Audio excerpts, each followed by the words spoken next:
सरकारी नौकरी से जुड़ी बहुत बड़ी खबर। बड़े बदलाव की तैयारी सरकारी नौकरी में।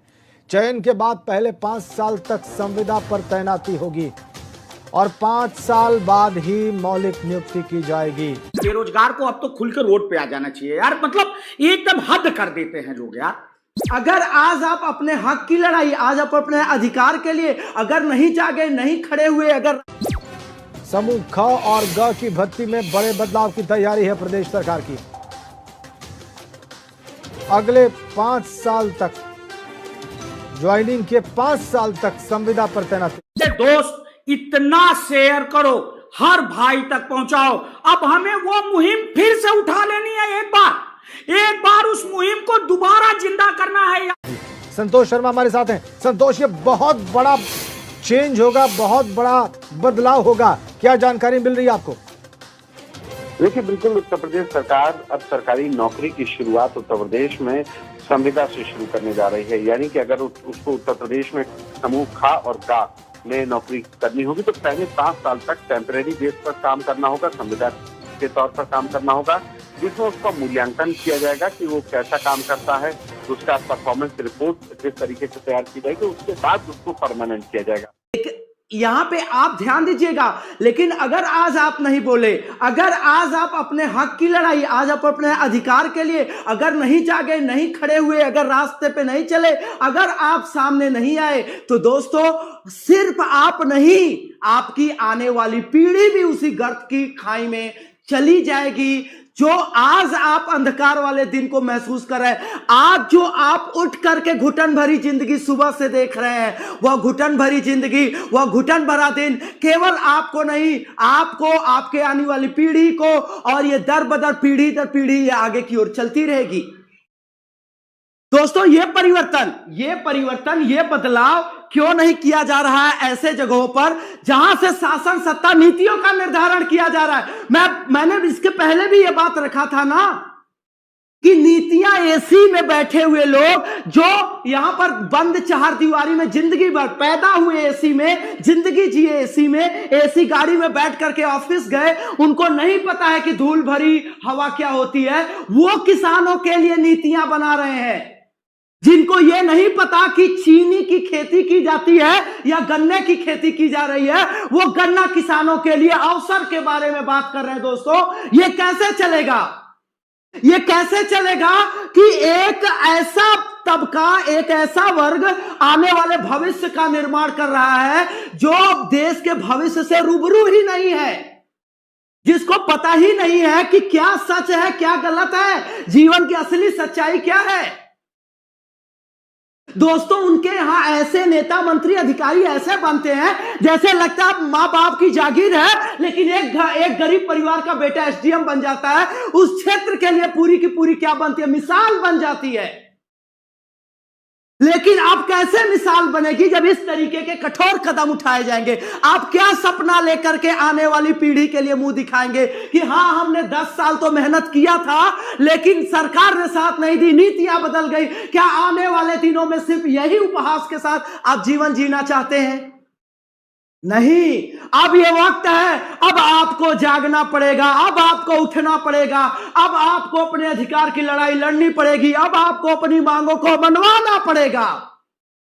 दोस्तों, ये संविधान, ये भारत का संविधान अधिकार देता है हमको अपनी बातों को कहने का, और अगर वो सकारात्मक बातें हैं तो हम उसको कहने के लिए, हम उसको मनवाने के लिए अपनी पूरी जोर लगा देंगे। उसके लिए मुझे कोई भी खमियाजा भुगतना पड़े। जैसा सरकार ने कहा, जैसा सर ने अभी थोड़ी देर पहले कहा कि कंगना रनौत ने सरकार के खिलाफ आवाज उठाई, उनके घर पर बुलडोजर चल गया। हम नहीं परवाह करते हैं किसी ऐसी चीजों का, हम अपने भाई बहनों के लिए आवाज उठाएंगे।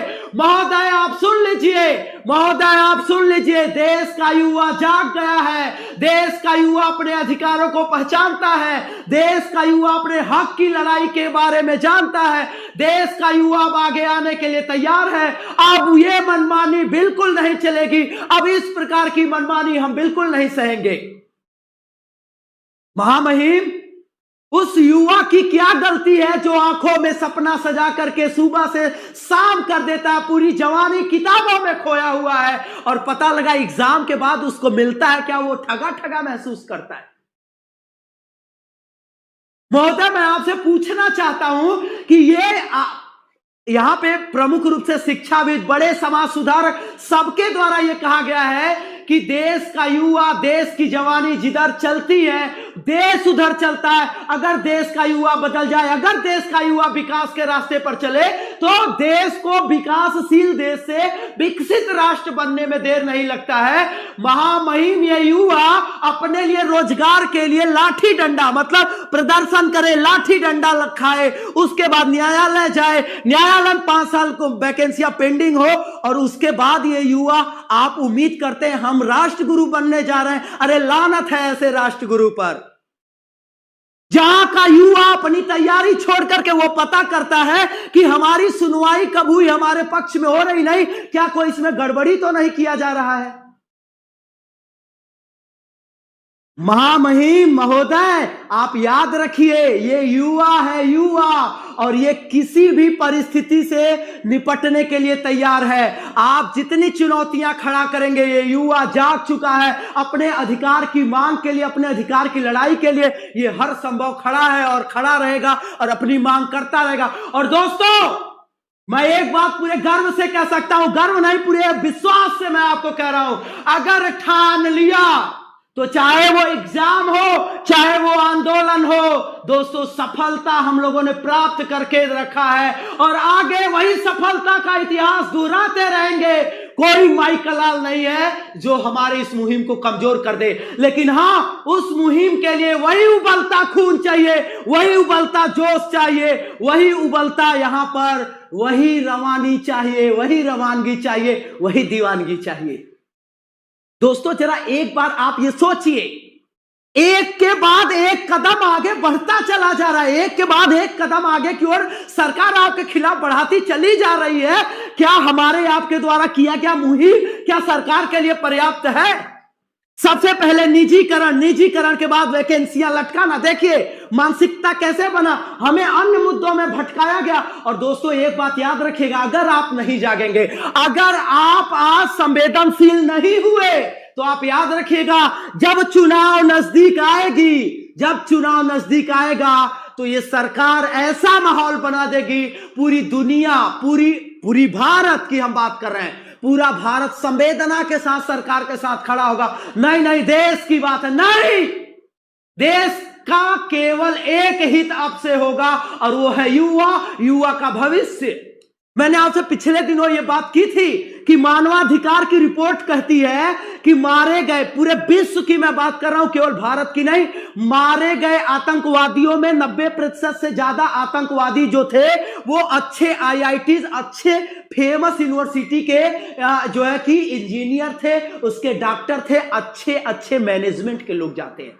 ये युवा जो देश के विकास में उसकी जवानी लगनी चाहिए, उसकी वो जो उसका बौद्धिकता है वो देश के विकास में लगना चाहिए। वो कौन सा कारण है, वो कौन सा ऐसा जो है कि समस्या है जो युवा देश के विनाश में लगा रहा है, आतंकवादी बनने में, गलत कदम उठाने में लगा रहा है? अरे दोस्तों, आपको यह जानना पड़ेगा। देखिए सरकार की खामोशी, सरकार के इस प्रकार के उठाए गए ढेर सारे कदम, ये खामोशी और ढेर सारे उतावलेपन वाले कार्य हमें हमारे रोजगार, हमारे जरूरत, हमारे ऐसे जो हमारे विकास के लिए होना चाहिए मुद्दों से भटकाती रही है।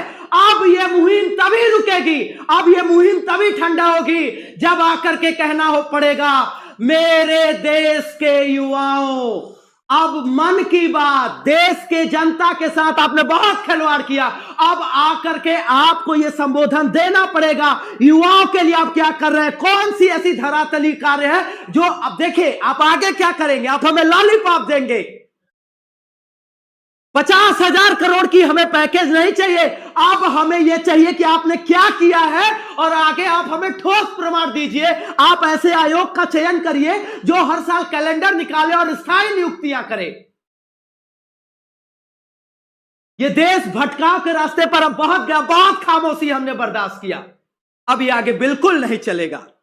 लेकिन हाँ, ये आवाज आगे तभी भाई महामहिम तक ये आवाज कैसे पहुंचेगी जब इसको एक जन आंदोलन नहीं बनाया जाएगा। मैं बार बार कह रहा हूं, ये आज का ही हमारा प्रदर्शन ये राष्ट्रव्यापी बन सकता है।